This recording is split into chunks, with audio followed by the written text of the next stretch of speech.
Hello and welcome back to another exciting episode of the IGN AU Pubcast Plays series, soon to be award-winning, perhaps, probably not. I think IGN gave it 2 out of 10.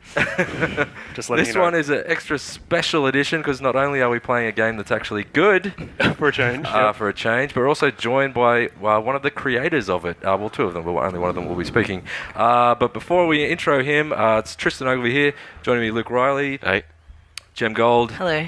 and Cam Shea. Hello. And last but not least, Randy Pitchford. Welcome. Hey, welcome, Randy. Hello. Thank you for being here. Pretty happy to be here. And Randy, we should just quickly say that when everybody gets introduced, like a little picture of them pops up on screen. So what we need from you is like a glamour shot of some description. Yes. Just like do preferably blowing a kiss to the camera or naked look, would also... Just do a Google work. search and turn safe search off, and you'll find everything you need. Yeah, well, especially just Randy. Randy, tell us what we're going to be Why playing didn't you here. use Pubcast as getting Randy? Yeah, Randy. Yeah, I mean... It's too obvious. okay, Yeah, it's too way obvious. too Okay, obvious. good point. never go for the obvious. Randy. I've never heard Randy jokes before, so this is really Shut exciting for me. This is really neat. Set It's a this whole up. new What are world. we going to be checking out today? Let's see. So we're going to be playing Borderlands 2, and we've got Salvador the Gunzerker and Zero the Assassin. You can see them both in the main menu. And I think they're going to be jumping into a kind of an arena fight, the Hyperion Slaughter. And one of the neat things here, just looking at the menu, you can see that the character you picked is actually in the main menu. And if you'll notice in the background here, look at Salvador's screen, you can see Zero behind him somewhere. There he is. Oh, yeah. Because they're in the game together. They're Yeah, playing cooperatively. I can see Salvador Yeah. and Zero's screen. If you remember the loading or the menu screens in Borderlands 1, we had Claptrap up to antics being kind of silly. So he's running around out there too to entertain us if you get bored of looking at your own character. But anyway, let's get started. Joining us to play the game, we've got Brent Friedman, who's a programmer on the Gearbox software team, and Alan from 2K Games. This is his work we're looking at right now. In fact, this is Brent's loading screen. It's an Wow. excellent loading screen. And That's he used a fantastic. procedurally generated random weapon. Notice how Exactly like a gun. Yes, it's Wait, is that a different gun every time? Just one like- of the millions and millions of So weapons. the last game had 10 or 11 guns, was it? I was- always forget the number. I always forget the number. I know it was Yes. big. You're only but- off by 6 orders of magnitude. Okay, Yeah. all right. Yeah. All right, so here we are in this kind of staging area in the ore chasm. This is where the arena battle will begin. Are there multiple orgasms? There's one ore chasm, and then But it's a biggie. And that does say innuendo bot so there, yeah, the innuendo bot 5000 will set us up. He likes to make lewd comments. It's kind of fun. Wait, orgasm, I get it. Yes, you caught up Thanks with for the rest of joining us. Oh, Anthony is a character. Anthony Birch is the writer of the game, and I think he had a lot of fun with this stuff. It's all in good fun, though. It's all good natured. I'll tell you what. Before we get heading out there, let's develop our skills. Let's see who's up. Let's get Zero's skill tree set up. Zero, you want to build down the cunning tree a bit? First, we'll take the deception skill there at the top, which allows him to go invisible and place a decoy so that his enemies get confused as he surrounds them.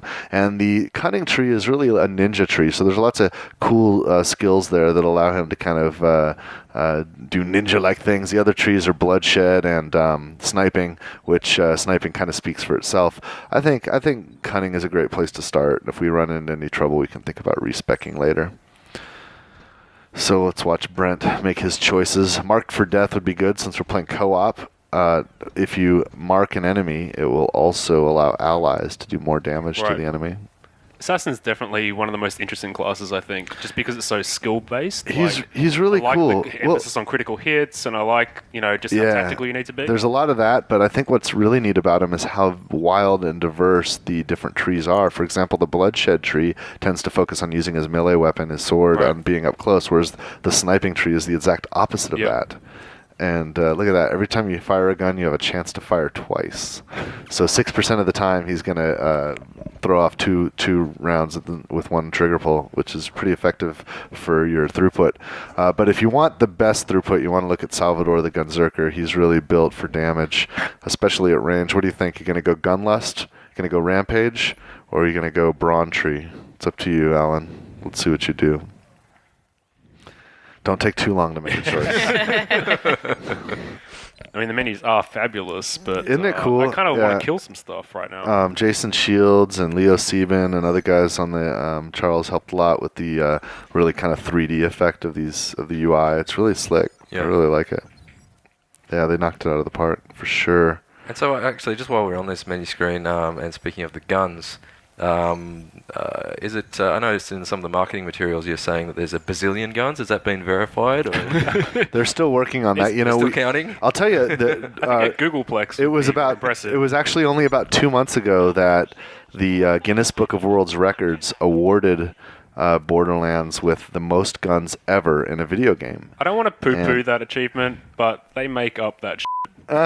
No, they counted them. You know what I'm saying? They Though? counted Like them. they have the most ridiculous. I mean, that is a good one. I'll grant you that is Yeah, an excellent yeah, award. yeah. But they have some really random shit in those. Yeah. Why don't you guys run out there and get started? We got a tank here, Bronchu. We'll look at guns and class mods and all that crap later. Why don't you get started and see what trouble you can kind of get into? I'll tell you, I'm proud of the fact that we've got the most guns in a video game, and they did count them up, and the certificate they presented me with said 17,750,000 guns in Borderlands 1. Right. And I was really excited and happy and pleased, but I think I kind of threw them off. I'm like, look, guys, you're going to have to, in a few months, we're releasing Borderlands 2, and we've already broken our record, so you're going to have to start counting all over again. Surely they can just draw a 2. Yeah, at the end of the certificate then. Yes, yeah, just amend Can we just it. have that back for a second, please? But they actually printed the number of Like guns stuff. on the award, so they're going to have to recount. yeah. All right, so this is actually kind of an arena battle here, which means that there's going to be waves of Hyperion robots and loaders and things coming after us, and we've got to take them out. And if we succeed, there's some great rewards, but I've got to confess this is very challenging. Nice, blowing off arms. Am I allowed to say in Australia? Oh, yeah. Yeah. Okay. Absolutely. Yes. Thank On yeah, well, I don't know. Whatever. We tend to do what we want. So. Okay, good. I like the English language and all of its permutations. Nice. Indeed. So do you want to take us through maybe some of the action skills? that Yeah, the so look, characters have got? Salvador's Gunzerking right now. That means he can dual wield 2 weapons, any 2 weapons he's got at the same time. Zero's down, so why don't you help Zero get up there, revive him? This is quite an embarrassing start. You guys are just I getting am I wrecked. love that we're not playing. I am so glad this Yeah. is not me right now. To be fair, this is very challenging. We've done a really good Why job. did you wink at me when you said that? Oh, these guys are done. They're gonna go down already. Let's see. Can you help them out? Second win. You get your second wind. Yes, yeah, we'll see what happens. I'll tell you that we've done a good job as we've been communicating about the game. Screenshots, media, taking it to the press events and to the different conferences and stuff, where we haven't spoiled anything super important.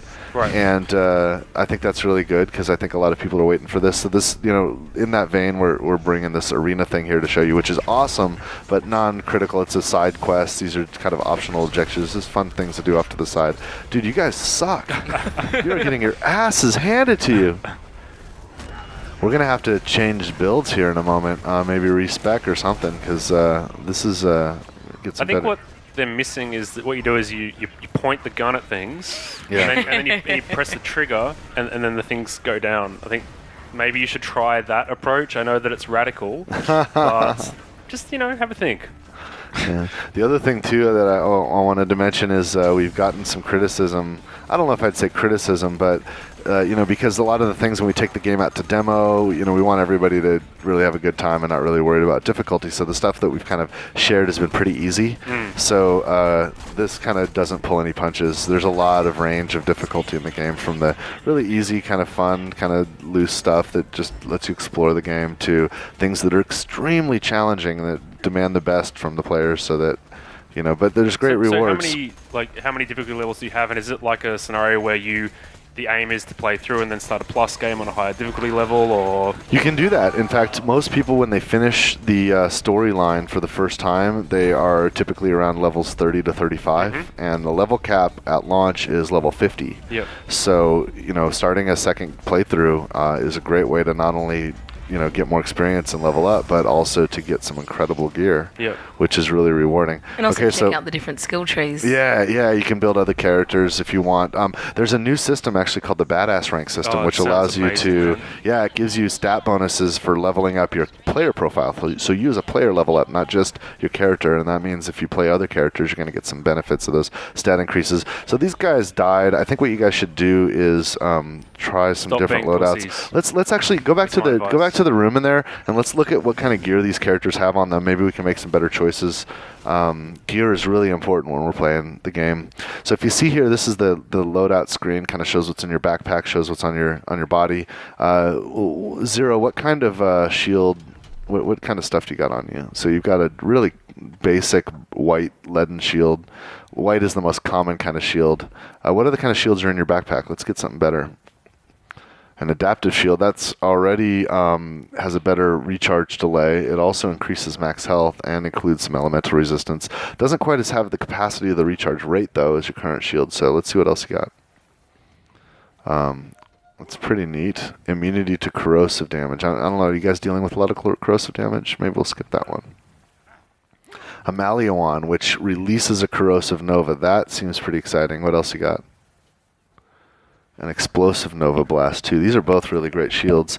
Let's start with that first one on top, and maybe we'll switch to one of those Nova shields later on. So he's going to equip that. And by the way, hit the right button so you can inspect it and kind of see the gear up close. This is kind of a new feature. Nice. And since he's playing on the PC, he can also take a screenshot. He's got a 360 controller plugged into the PC. That's why you're seeing the 360 buttons there. He can take a screenshot, and it'll include the loot card, and I imagine a lot of users are going to... use that to kind of create a database of the millions and millions of pieces of gear.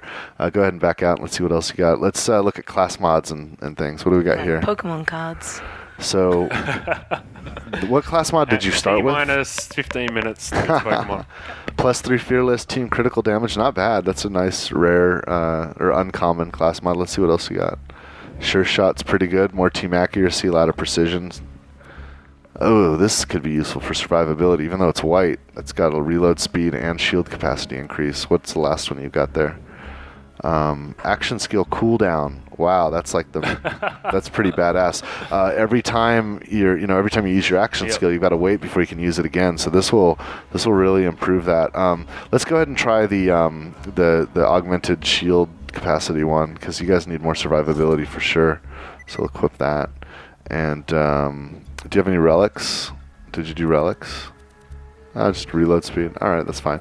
Cool. And you happy with your weapons? Tell you what, why don't you start running out and heading back to let's do a respec. So we're gonna have to run all the way. Do you think you can haul ass over there to Sanctuary and get a respec? Let's do that. And while he's running out for the respec, we'll let Salvador do his reload. Boom, nailed that one. Yeah. Great loading screen. Iridium blight. I can feel the blight. I can almost smell it. It's permeating my very pores. See, there's purple. There's purple in the environment. Purple equals blight. It's so weird. Yeah. Like, Borderlands 1, we had brown, and we had a little lighter shade of brown, and we had a darker shade of brown. And Borderlands 2 has, like, the full package of crayons. I always really loved the design of Borderlands. Thank you. It was what I loved about it initially anyway. But yeah, this is like that, but just way more colorful. There's like a giant lava flow out there in the distance. So he's going to haul ass across the environment. Once Salvador gets in, let's load out Salvador down here while he's kind of running across the environment. What kind of shields and class mods do you've got, Sal? Let's see. That's all right. What else do you have in your inventory as far as shields go? Ooh, that's pretty neat. A lot more capacity. What else you got? Oh, that's badass. And you get amp damage when your shield's charged. So you'll do a lot more damage. That's pretty cool. That's what we call sick. Uh-oh. What? And you're not going to be able to survive that bully monster. We're failing the respec. It's okay. Let's work. Oh no! He's Games these days are too easy, Yeah. This is proving. Well, he's in an area that's a little bit too high, too OP for him. So, He'll just have to, run through. It's no big deal. The Hyperion Corporation is quite happy that he died. Actually, they'll charge him here with the new U station. So what It's level quite are a these nice little guys at anyway? respawn. What level are these guys at? 28. They're 28. 28, Right. and he was facing a level 29 Bullymong out there. So.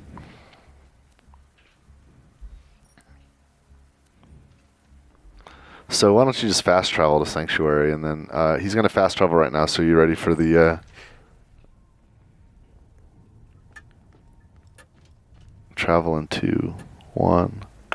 So in Sanctuary, it's kind of a hub town, and there's all kinds of places you can buy stuff and trade gear and meet characters. And they also have this machine that will allow you to respec, and that's what we're going to do right now to kind of give these characters a better spec so they have a better chance of fighting that arena battle. So I like the vibe of Sanctuary. It's got this kind of cool, frontier town Yeah, kind of feel yeah. to it. It's got the moody kind of guitar music. Yeah. But my question to you is, does this game have dubstep? Oh, Because if not, it's not a modern video game. really? I got to be honest. That trailer was kind of snarky. There is actually no dubstep in the music soundtrack of Borderlands 2. Thank We had, that's a good thing. Yeah, no, That's a great thing. it doesn't feel right in this game, but No, it doesn't. we had a lot of fun with that trailer. Was simultaneously using, and I think Nero's great, and I think that song's great. Doomsday's great, and we really enjoyed that trailer. But we were also kind of making fun of the fact that everyone's using dubstep for their Well, trailers when these days. we were at E3 this year, we're sitting in the press conferences, like counting off, making sure that every major press conference was using dubstep, because clearly Right. it's going to fail if they don't. Yeah, well, So- we as a counterpoint, we did the trailer with The Lion Sleeps Tonight in it. I don't know if you guys saw that one. Yeah. that was great. Yeah. I think if you took every gun in Borderlands 2 and fired them at the same time, it would sound like dubstep. Okay, so reset your skill points. Let's do a respec. And while he's here, by the way, you can also see that there's some configuration options. Look at the idea that he can change the heads and the skins that he's wearing. Go ahead and pick a different skin for Zero. There's a whole lot of options. Now, when you start the game, you'll just have a few options. And as you play, you can get more as loot. You can unlock some through specific challenges and missions. Well, that's cool. Yeah, I've seen quite a few of Yeah, the yeah. siren Pick a ones. different- They look cool. Yeah, they are. They're really neat. Let's pick a different head here and see what... Oh, that's awesome. Completely different look. So go ahead and go with that. And look, he looks like a whole new character now. Maybe you won't suck so Hit much the back. now. Hit the back menu. Hit the back menu so we can get a look at Zero. He's kind of cropped off the screen there. There you go. Cool. That's pretty badass. And Gunzerker's just hanging out. Yeah. Oh, lime No, green. I like lime the sound green. of haggard and horrible for the Gunzerker. What are you going with? Haggard and horrible? That's Yeah. pretty haggard, I Yep. guess. Go down. You know Ooh, what? Go down and see Bianco. see if the Gearbox skin is unlocked. Do you have that one unlocked? Scroll all the. Too bad. If you ever see someone with a yellow suit with the Gearbox icon on the chest, that's a developer. That's one of us. We're the only ones that can get that. All right, let's pick a different.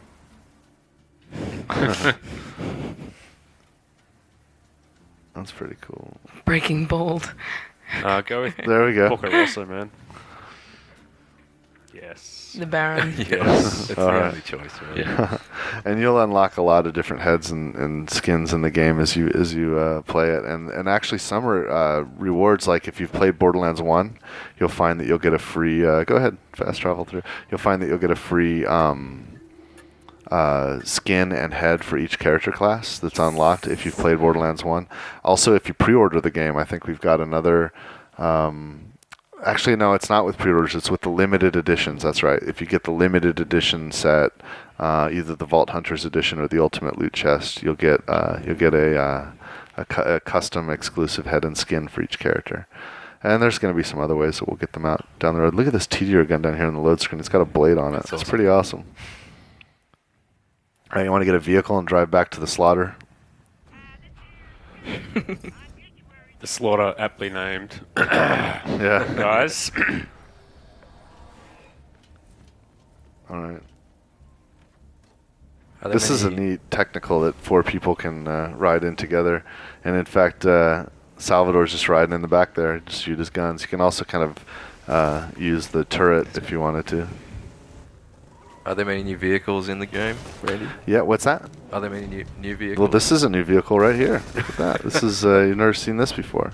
We did also bring the runner back if you like that. But, vehicles are mostly mounts. They're just really for transportation, for convenience, and getting around the environment. They also have weapons on them, and they're useful for killing things. But we mostly like them for transportation.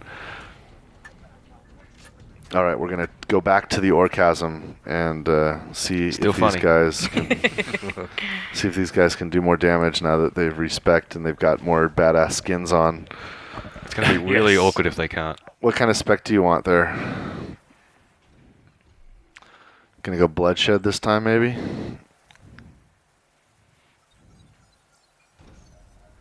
Go on, good bloodshed. He's doing it. Or just use your secret developer hack to max out one of the skill trees. Yeah. Get some backstab action. It's really fun. Especially with deception where you can sneak around behind guys. Yeah, totally. Definitely do the regen health because you're going to be doing a lot of melee attacks. There you go. That's a good build. What are you going to do, Gunzerker?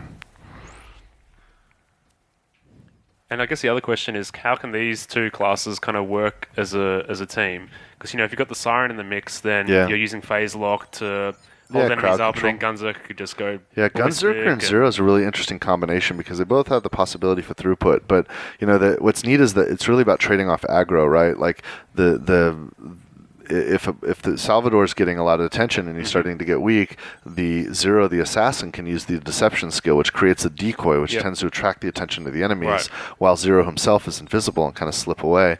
Meanwhile, once Zero comes out of deception and the enemies start attacking the assassin again and start weakening the assassin, a brawn-built Salvador can taunt the enemies and tank them and sort of draw the attention back to himself. So it's really about trading aggro back and forth between them. What you're saying is these guys need to kind of discuss what they're going to do, coordinate a little bit more. There's a lot of different ways to play it. Oh, that's a good idea. Load up on ammo before heading out. There's a lot of different ways to play it too. I think a sniping Zero is really good. While you get a Salvador Gunzerker down on the field, really just attracting all the attention of the enemy, while Zero can be kind of in a safe. He's almost like a glass cannon. Where he's in the background getting critical hits with a sniper attack. That's another way to play these two together.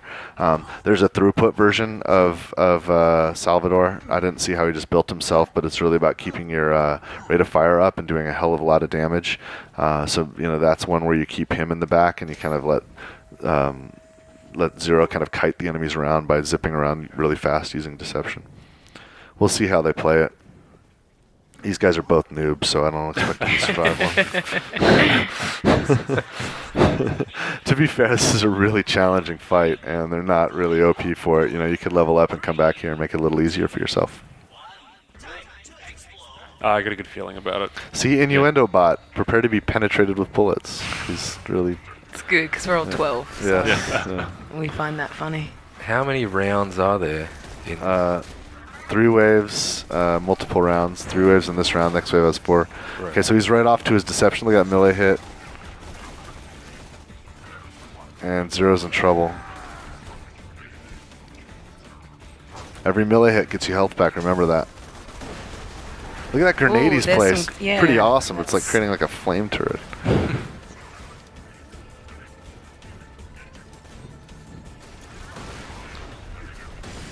Might be alive.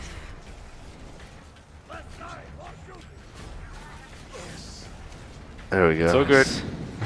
Everybody's cool. It's going to be fine. Oh. It's not going to be fine. Okay. When you come out of the... Messed up. Yep. Yeah. It's all right. You're just going to run right into the Kill middle the of the robots. fight. You're out of ammo, Out of dude. ammo. Brent, you're kind of disappointing us here. Well done. Well done. Ooh, look at that gun. That's pretty sweet. It's a lot of visual flourishes on the weaponry. Yeah, that weapon really, is bizarre. It's like it got a caustic effect to it. It's been modified with an ancient alien barrel on it, so it's twisted the effect of that gun. Get him up, get him up. Ooh, that was close. And each weapon manufacturer has like a whole kind of different vibe to the design, right? Oh, here we go. And the Malia one he's got down here, look at the rate of fire on that thing. It's just constantly spinning, throwing bullets out, but he's going to die, so. You guys can't even get past one wave. This is shameful. This is shameful. We'll just rename this video to how not to play Borderlands 2. I'll tell you one thing though, Zero's gotten a lot more experience from this than the Berserker has. So he's already like 2.5 bars in on the experience bar, but. So what you're saying is the Berserker isn't pulling his weight? I think that's the problem. So it's actually all Alan's fault. I was giving Brent some. That's a badass loader. That's badass. He's hard to kill. Does a lot of damage. Not to be trifled with. It's Brent's helping him from though. Yeah, he's helping him from the top. And yeah. Are you innuendo bot now? Yep. Always. Some gear drop. What was that? It was a green something or other. He made it past wave 1. Well, huzzah. Let's see what that gear is. That's a triple-barreled shotgun. I think you should check that out, man. Yes. Hold X and you'll immediately equip it. That's pretty badass.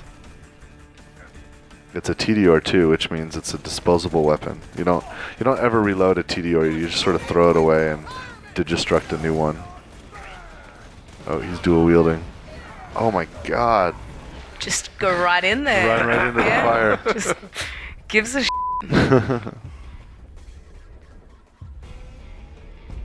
It's over. Really should have just pressed X to give up there. Yeah. Notice how they have an optional mission about critical hits, and Brent's racking them up right now. He's got 6 out of 10. Oh, but you failed. You got to start over. Wait, was that part of the badass ranking thing? Like no. Sub-challenges for that, Yeah, right? no, there's optional challenges with some of the missions, and you can get different rewards for them. Sometimes you get extra experience, sometimes extra cash. Occasionally there's bonus gear that you can get. You might want to restock ammunition. Marcus is back. He's the gun vendor on Pandora. He's always happy to profit from your failures. And so how do the kind of sub-challenges attached to the badass rank? If you look right now down here on the Gunzerker, right. He's doing the badass ranks. He's basically spending his tokens right now to increase certain stats. And you'll see the bonus stats down there. Those are the stats that he's improving through upgrading his badass rank. Yep. He's focusing on things like gun damage and critical hit damage. And every time he goes up a badass rank, he has a chance to get a token. I don't know if we should spend the time necessary to do all those tokens, since he had like over 200 of them stacked up there. But that's something you can do as you play along the game. What's neat about the badass ranks is all the benefits you earn from your badass rank apply to any character you create. So if you start a new character, you'll be able to go right away with your damage bonuses or whatever. And are the 5 options that you're given, they're randomly generated from a set of 12 or 13? Or more than that, more than 10, less than 20. I don't remember the exact number of stats there are. Some. A bunch of really core stats, and then it kind of every time you use a token, it rolls randomly which ones you'll have a chance to upgrade, and then it lets you pick. So you get both a random element and a choice, which is neat. And then the other thing about it too is if you think it's cheating, like if you want to create a new character that's a pure character, you're welcome to toggle off the benefits. You're not forced to accept the benefits. I'm all about cheating. Yeah, I figure if you've sunk like 40, 50, 60 hours into a game, you should get something out of that when you start a new character. Look at that piece of purple there on the feet of the monsters. I'm not sure if you can see that, but that's an iridium on the flow. Maybe when Zero gets a chance to not die, he'll look at it. I saw it. Did you see the iridium line over there? Yep. It's see where they spawned? Yeah, there it is. Iridium is super valuable. So you spend that on the black market? Yeah, right? you can use the currency on the black market. You can also use it to kind of, in fact, it takes iridium to unlock access to the Terramorphous raid boss, which is like an end game raid boss. After he's level 52, so you want to wait till you've really reached the level cap and maxed out your character capability. Salvador's dying. So how much does the difficulty scale with number of people? I mean, can we give these guys an excuse for doing as well as they are? To be fair, this is a really challenging fight, because we've been, like I said, we've been using a lot of easy stuff when we demo the game, and we wanted to prove that there are some challenges out there. But also, this is best fought with 4 players, and they're trying to do it 2 players. But does it not? Some of our QA guys back a little bit. It does. It does. But some of our QA guys have actually soloed this, so it's not impossible. But they're also playing characters that are probably not their own, not familiar with them. When you play the game from the beginning, you really develop some skill with your tree and your gear, and you become the master of your own kind of. And then there's the game kind of, because you make choices about your skills, because you're making choices about your gear, and because you're playing with it as you're making those choices, you really, it really becomes a personal kind of thing. Your character becomes really tuned to your play style.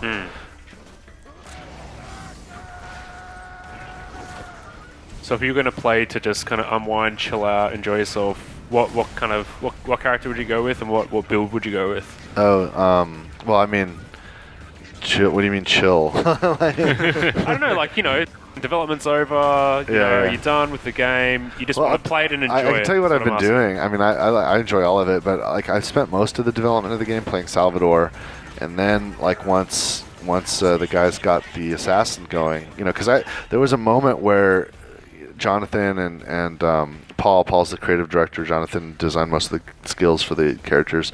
They wanted to do this thing with Zero with the kind of lunging melee attack and the chain kills that I didn't think was going to work. I thought it was going to create too many bugs. I thought it was a risk. And I kind of cautioned them against it. Unfortunately, they ignored me. and so when they got it going and the character was pretty much ready to go, I started playing Zero, and I was just loving him. So then I went, I left kind of Salvador behind, started playing Zero. Lately, I've just started playing Maya, and she's really interesting. I have a feeling that I'm going to really like her as I get more into her. But I'm still learning how to use all the different stuff that she can do. I'm kind of playing with you're doing so well. Brent. That was hilarious. I'm winning now. I'm just going to suicide. We'll help him out. Salvador still has a chance. He clearly doesn't want to succeed. Yeah. This is like, I don't know, should we... He's like, wait a minute, Randy said this was hard, and I'm starting to make it look easy. Let me do Randy a favor and kill myself. See, it's hard, guys. It's hard. You were starting to kick a lot of ass there. You were starting to kick a lot of ass. Can you weaken that guy so he can get a second wind? This wave 3 here, there's surveyors running around. It's really about target prioritization. See if you can take out the surveyor so they don't repair those bots. See how that surveyor, that little droid there, is kind of got a beam? It's actually trying to heal one of the other robots or creating shields. They're wicked. You gotta really prioritize the right targets in some of these situations. Yeah, they're protecting that warloader, which is a giant kind of. And the guns are really hot. And yes. Nice. Did it, dude? That's a round that's down. Yes. You guys, I can't believe it. The respec worked. You're gonna come up and turn it in. You want to do another round? Oh, he nods yes. He's feeling cocky. He's cocky now. It's gonna get rocky. Don't get cocky, kid. All right, let's see what happens here. He's got a little jaunt in his step now. I know. He's like, that was pretty badass, though. I gotta admit. We watched. We've let a few journalists start to play this, and it's really a joy to watch how badly it kicks their asses, especially after we've kind of made it easy with some of the other stuff we've been demoing the game with. Are you ready for round 2? Hell yes. Hells to the yeah. So how about the Mechromancer? Yeah, it's really cool. It's actually the development's going along great. Top line on that, Mechromancer will be available. It's going to be an additional character that gets added to the game. Mm-hmm. We added that capability in Borderlands 2 for us to add characters after launch. We didn't have that in Borderlands 1. Right. And the first character that will be an add-on kind of downloadable content character is the Mechromancer, and we have to develop her. Now that we finished Borderlands 2, we were able to start working on her, and it's going really good. She's pretty far along. We still got a lot of work to do.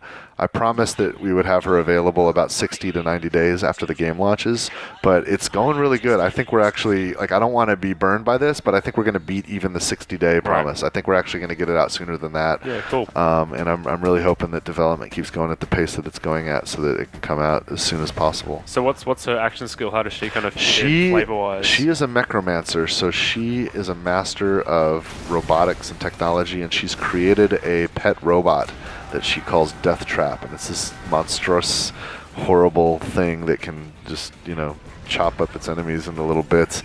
And so she can summon Death Trap, digistruct it into existence, and it can do different things depending on the different skill trees. Right. And there's some different skill trees that Jonathan's cooked up. One of them is really for the advanced player, some nuances where if you have a lot of skill, you'll probably be one of the more effective character classes with her. There's another skill tree that's actually designed to help more noobish player that doesn't have a lot of first-person shooter skill be useful. It's not going to be the most effective tree, but it at least helps them be useful in combat. And that's kind of a neat way to if you have friends that you want to introduce gaming to, you can get the Mechromancer class and let them play split screen with you, and it kind of encourages them to get started with the game. It's pretty cool. Or if you're just like me and you kind of suck. Yeah, it's. Hey man, you got all the way through the first one. I did, and I loved it. You can't suck that bad, then. It probably took me a lot longer than most I think other this people. was just more innuendo bot, is what you're. God, I can't say anything. So these loaders, these are. Don't let that thing. Oh shoot! Oh, it's that looks cooking. bad. Okay, That yeah. looks So really he bad. can make a shield that. Notice how his bullets are reflecting off of it. Yeah. That's an ion loader that. Yeah, you don't want to let those guys get set up. You want to take them down before they get set up like that. Otherwise, they create a kind of shield that other robots can use to defend themselves. All of these bots you're seeing here, these are actually Hyperion mining tools that Handsome Jack had retrofitted into weaponized kind of things. That's a bull loader. It's got this giant kind of bulldozer thing to it. And now he's going inside the shield to get protected. Salvador, we've got 0 down. We're going to need some help. I gotta say though, unless an enemy has a slot machine built into its back, I just don't know if you guys are trying. I want the loot to be there and obvious. You take it down, you pull the thing, bang. That gold. actually exists. I know. It's the last time I played the game. It was amazing. That actually exists. Some giant bandits carrying around slot machines and vending machines on their back that actually work. And you take down a big enough enemy, and it's got a treasure chest built into its body as well, and up it rises. I love that bull loader using his kind of bulldozer shovel as a shield. He'll transform sometimes into a car, like a little bulldozer car, and charge at you. It's pretty rad. There he goes. Look, see him? Oh, yeah. And he killed Salvador. Oh, you killed the... You denied him a second wind. And you're going to die too. You need to use ammo. yeah, there you go. Somebody's got to go in there and take that ion out. There, it's dead. Sweet. And now the bull loader's exposed. Did you see how the bull loader was staying in the shield? Hiding in there, yeah. We've really done a lot with artificial intelligence and behaviors. Borderlands 1, the typical enemy had just a handful of behaviors. You can count them on one hand, whereas dozens and dozens of behaviors are available now. I noticed that instantly when I had a little bit of a playthrough. Yeah. Of Borderlands 2. And it creates a much more vibrant, dynamic kind of combat environment. How do you get it to prioritize, when there's 4 people here, 4 humans? Yeah. How do you get the enemies to prioritize who's the biggest threat or who they think is the biggest? There's a whole system underlying that with threat is a component, and there's different factors that zeroes down different factors that can influence the threat that a player is giving each enemy. And Salvador's going down. But we've got some really brilliant behavior AI developers at Gearbox that have done an incredible job. Close, man. Come on, Yes. Woohoo! He's only on wave 2 out of 4. Too, so.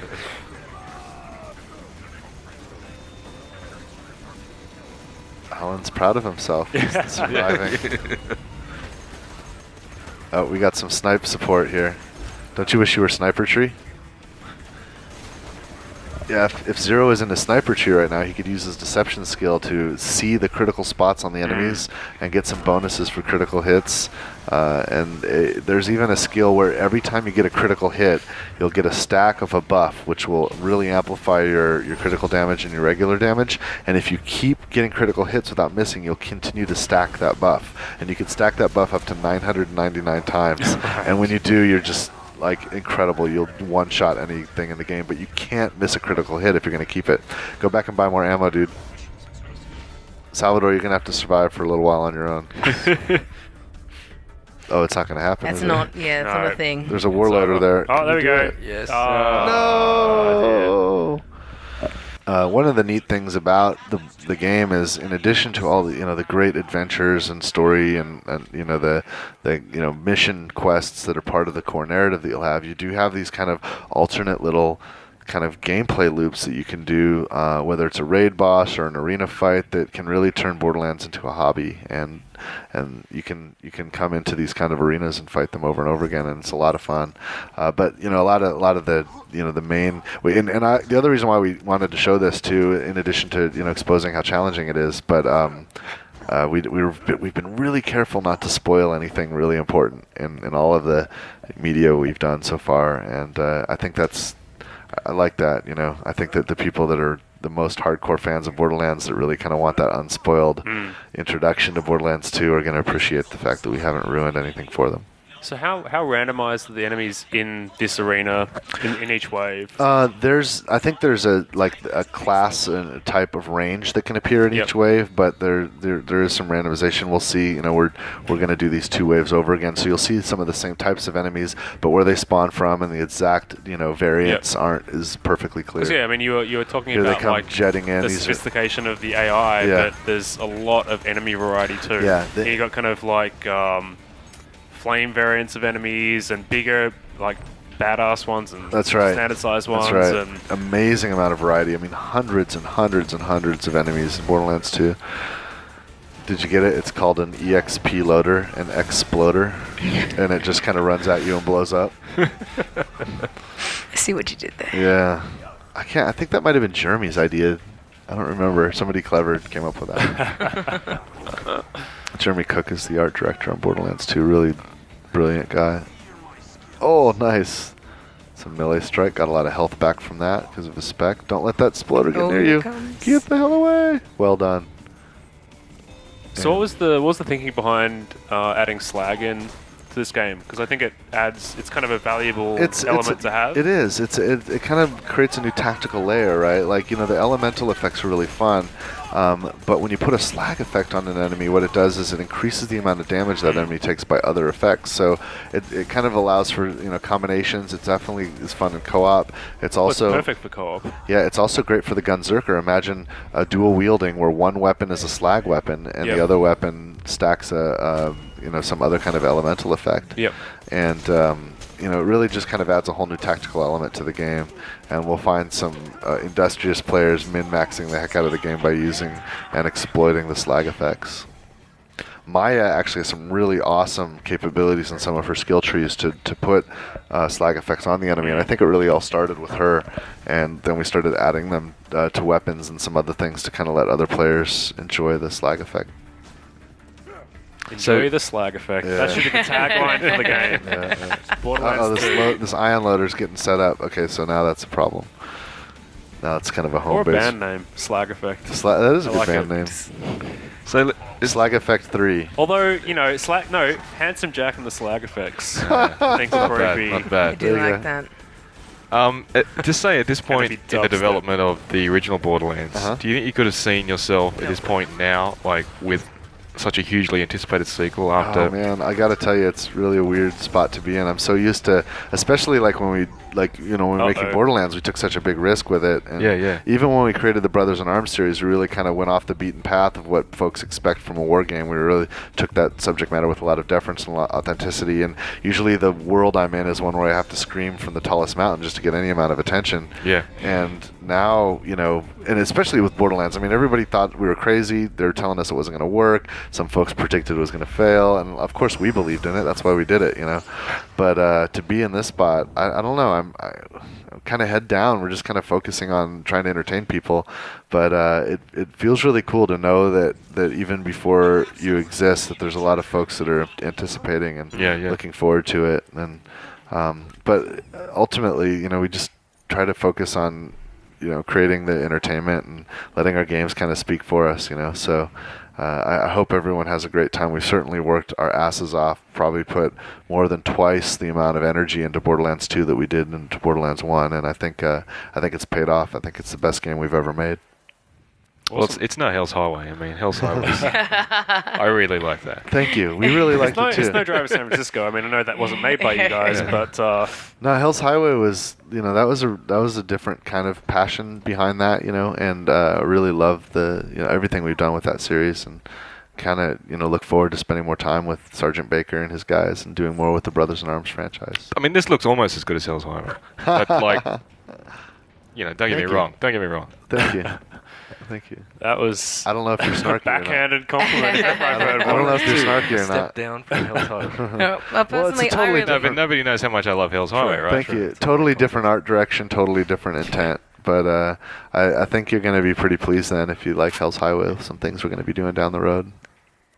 See, I really loved the original Borderlands. Oh, and I was super stoked to see it sort of gain that popularity over time and, with the expansions, and then when they started talking about a sequel, so it's great to see it happen. Well, the best thing about it being successful is it kind of affords us the right and the opportunity to double down and, make things bigger and better than ever. Put it out there a little bit more, yeah. Yeah, I mean, we were able to do Borderlands 2 with twice the budget of Borderlands 1, and and none of it had to be spent on the amount of invention that we had to figure out with Borderlands 1. We had to invent this whole new genre basically with Borderlands 1, and it was not easy to figure that out.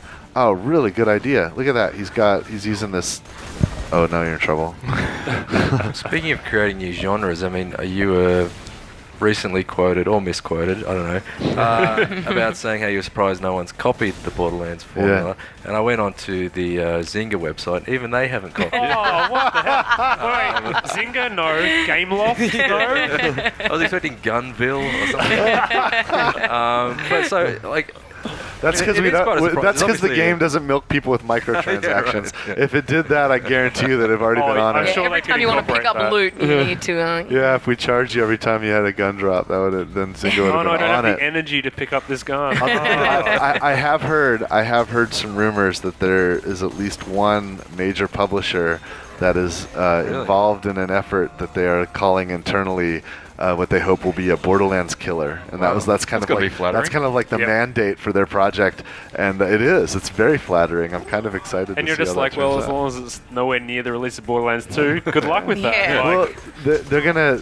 I think when they play Borderlands 2, they're going to have to scratch their heads and go back to the drawing board on a couple of things because they're going to see how far we push things. But I'm excited for it. I mean, obviously there's a lot that we've borrowed from other genres and other games that inspired Borderlands, and I think it's just part of the whole. So was the naming of Sanctuary a deliberate thing, or was that? No, that was just pure coincidence. Yeah. Like, what is it? What does it relate to? Like when you ask the question, it seems like I honestly don't know what you're talking about. Oh, Diablo. Oh, the yeah. Diablo. No, totally random. Is it Sanctuaries in Diablo 3? Sanctuary is the world that Diablo is set in. Diablo 7. Set in. Oh, Yeah. I did not know that. Yeah. I've played a lot of Diablo. How did I not know that? I don't know. They don't make that really clear. I mean, and you've got this old guy, Keka Dane. Yeah. Game. That seems a little. Oh, that's a direct reference. Okay. We love Diablo. We love Diablo, and we put a lot of reference. In fact, what was cool, we found some references to Borderlands in Diablo 3. Oh, really? Yeah. There was they had Nine Toads, who was a reference to Nine Toes, Right. and he dropped a weapon called the Clipper, which is what Nine Toes drops in Borderlands 1. That's awesome. Nice. And it even had the same flavor text, like "Don't drop it." Because the clipper's got a blade on. You know? Yeah, it's Yeah, cool. that's really sweet. Don't drop it, you might lose a toe, I think is the exact flavor text. And there's a couple other references to Borderlands that we found in Diablo 3, and I think that's really cool. And we've, of course, over and over while we were talking about Borderlands 1, we talked about the influences there. I've been a fan of that genre since Hack, since NetHack, frankly, since all the roguelikes, and Diablo really did the best job of kind of, putting a graphical interface and creating kind of a more action kind of loop to that NetHack. And that's it. Design. I mean, video game evolution is an iterative process. Absolutely. And so you guys do things are. always build on the foundation of what's come before, but then you go, okay, let's go first person. And that's the big innovation. So. Yeah, and we obviously there's, if you think about it from a style point of view or from a story point of view, there's nothing at all the same about Diablo and Borderlands, but certainly we love to borrow from great games and great designs from a game design point of view. Yeah, it was really fun to you mentioned Hell's Highway. Hell's Highway and all the Borderlands or all the Brothers in Arms games really allowed us to invent with game design, where we added tactics and kind of squad combat and fire maneuver. Yeah. But in terms of story and style, style especially, we really just borrowed and followed from what the mind's eye imagines that gritty World War II experience to be. And so it wasn't really an invented style, whereas if you look at the art direction of Borderlands, you've never seen anything like it. And the universe is one that we've created. Do you think that's one of the reasons that Borderlands did become such a hit in the end? Because the first time we saw when you unveiled the kind of big graphic overhaul that was surprising, done in the game, that really got my attention. You're like, whoa, what's I was this? suddenly like, yes, this game looks amazing. It killed me. I was like, yes. I think I think it helped, and I think the game design is why it's so fun. But I think the art direction is exactly correct for the tone of the game and for what the game design needed it to be. And I think the realism approach wasn't exactly right for it. So I really think we made the right call there by making the change. I also think the other way that it helped was that when let's say you have an early adopter that found Borderlands and talks about it and he tells a friend, it then becomes if that person goes looking for it, it's distinguishable. Yep. You can identify it. I did this experiment back when we had a realistic kind of style, and I had some screenshots of Borderlands, and I had some screenshots of Fallout, and I had some screenshots of Rage, and I that guy just tried to get it. That was awesome. I had these screenshots of these different games, and I was kind of concerned about the various the quality level of all the different games and trying to figure out which one of us had the best graphics. And that was when we were realism. And what I did was I took these screenshots to some people in my family who are non-gamers. Right. Total muggles, as I call them. And I showed them the screenshots, and my question was, which of these looks the best?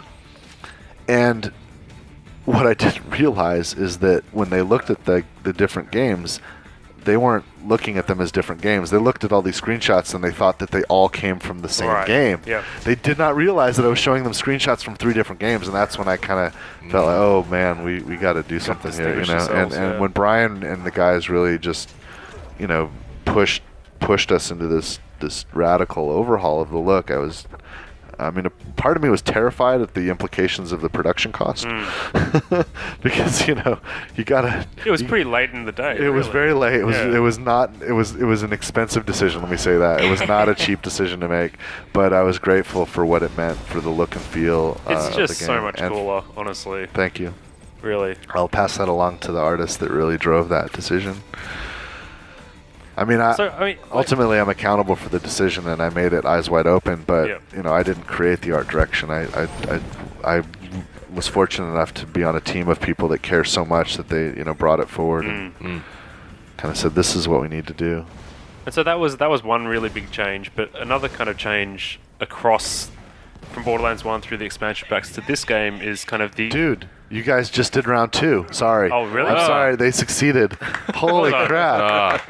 That's amazing. All right, so we're going to be here for another few hours. What I was going to say is that the kind of going from a slightly drier kind of approach to more of a comedic kind of really humor-focused approach. Mm-hmm. Do you want to tell us a little bit about kind of how you kind of found the voice of this world? Well, we always had this kind of humorous kind of thing to it. Even one of our keywords, we said we want it to be a little Verhoeven. And I remember when Matt Armstrong first implemented the first currency in the game, and he called it cash money. Yep. Like the name of the currency was cash money. Yep. So there's always was this kind of personality and this attitude, and it just the realism was kind of suppressing that and holding that back because some of that personality didn't fit with the super plausible realistic look. Once we allowed the kind of implausibility of this art direction, a whole lot of other bits of attitude and personality were able to just burst forth, and that was a really exciting kind of liberating moment for the team, and obviously everyone ran with it, and that's why you get so much goofy stuff and fun and entertaining stuff. And it really, the other thing that kind of happened is there was this trend, and it still kind of goes on, where everybody, games need to prove that they can be serious, and I like some of that. I think we were able to convey some real emotions in the Brothers in Arms series, and I think that's important. But we also shouldn't forget that it's okay for video games to be fun too. Video games are kind of supposed to be fun, and it is fun to feel emotion, whether that's happy or sad.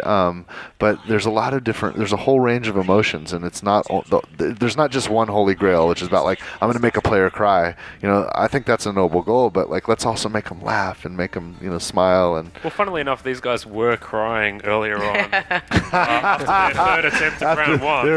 After the punishment, yes. There can be some controller throws when you are invested, when you feel the stakes. Oh, brilliant. See that? He used an exploder bot to take out that power loader. Nice grenade placement. Holy crap. You guys are getting pro. This is round 3 though. You're gonna get wrecked at some point. Sal's down. Well done. And Sal's up. Well, I see a blue on the ground. They're like, no time for gear. I just gotta shoot. We'll kill everything, then we'll look at the loot. I can't help it. I'm so loot driven. I see the little blue line there. I'm like, what is that? I will die going for it every time. I think Brent's become a little disciplined. Good for him. Oh, there's a bazooka there. Uh-oh. He's knocked the arm off of that loader there. Oh, and the other one. All right, go get that blue. What is that thing? It's like a submachine gun or something. Asset projectile convergence. Okay. Hyperion weapon. Of course it's Hyperion. It's all right. Damage wasn't that great on there. I think you're really liking your sniper rifle, even though you built for bloodshed tree. A hot loader. That's a new one.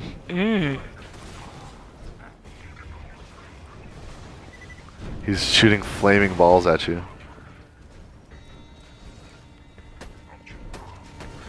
Oh, you're in trouble.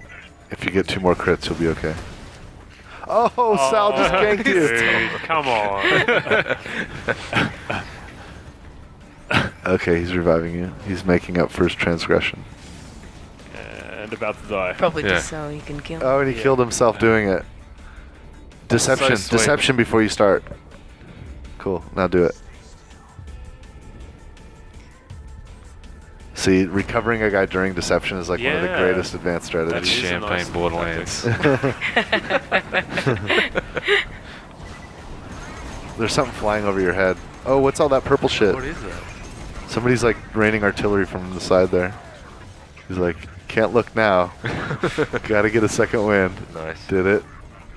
A jet loader. Oh, those things transform into jets. They're basically transformers. Those things are amazing. Yeah, this is getting tough. You're getting some of the most difficult Hyperion bots coming at you right now.